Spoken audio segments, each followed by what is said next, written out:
Assalamualaikum warahmatullahi wabarakatuh.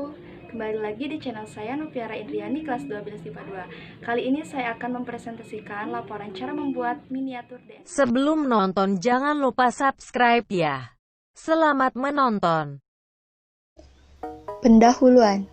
DNA adalah suatu asam nukleat yang menyimpan segala informasi biologis yang unik dari setiap makhluk hidup dan beberapa virus.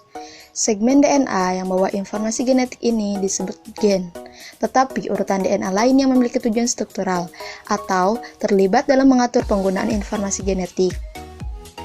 Struktur kimia DNA berupa makromolekul kompleks yang terdiri atas 3 macam molekul, yaitu gula pentosa, deoksiribosa, asam fosfat, dan basa nitrogen.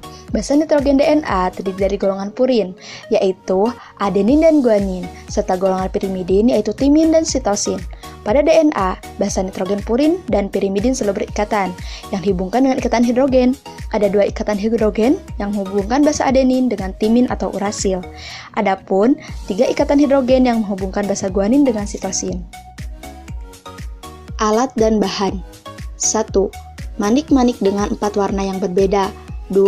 Tutup toples bekas. 3. Kawat berukuran 7 cm 7 buah. 4. Kawat berukuran 32 cm 2 buah. 5. Tang.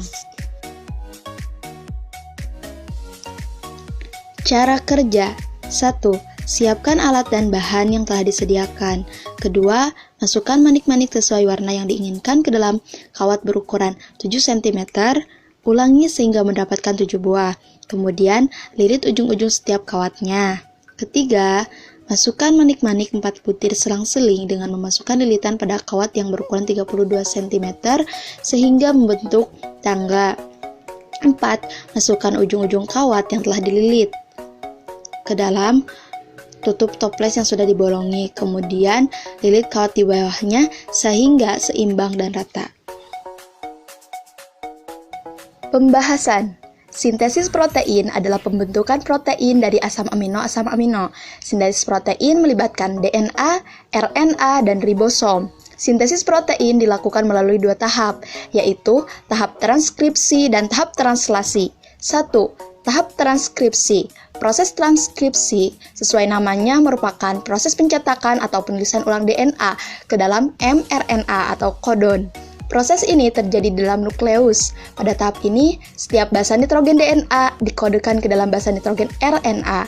Misalnya, jika urutan basa nitrogen DNA adalah ACG, TAG, CTA, maka urutan mRNA hasil transkripsi adalah UGC, AUC, dan GAU. 2. Translasi. Tahap translasi adalah tahap penerjemahan kode mRNA oleh tRNA ke dalam urutan asam amino. Tahap ini terjadi dalam sitoplasma dengan bantuan ribosom. Ribosom merupakan salah satu organel dalam sitoplasma yang berperan dalam sintesis protein. Ribosom terdiri atas 2 bagian, yaitu subunit besar dan subunit kecil. Ribosom mengandung protein dan rRNA. Pada tahap translasi kode genetik atau kodon dari mRNA diterjemahkan menjadi rangkaian asam amino. Lalu, apakah kodon itu? Kodon merupakan urutan 3 basa nitrogen pada mRNA. Setiap urutan 3 basa tersebut memiliki arti khusus yang dapat diterjemahkan dalam proses translasi. Urutan 3 basa tersebut dikenal sebagai triplet, misalnya AUG, AAA, UCA, dan UUA. Translasi dibagi menjadi 3 tahap, yaitu 1. Inisiasi. Translasi dimulai ketika mRNA dan tRNA inisiator berikatan dengan ribosom subunit kecil. Molekul tRNA inisiator merupakan molekul yang membawa asam amino pertama dan merupakan komplemen kodon AUG atau kodon start, biasanya membawa asam amino metionin. 2. Elongasi. Elongasi terjadi setelah tRNA kedua berikatan dengan kodon selanjutnya setelah kodon start. Misalnya, kodon lain setelah kodon start adalah GUC, maka akan berikatan dengan antikodon tRNA-CAG yang membawa asam amino palin.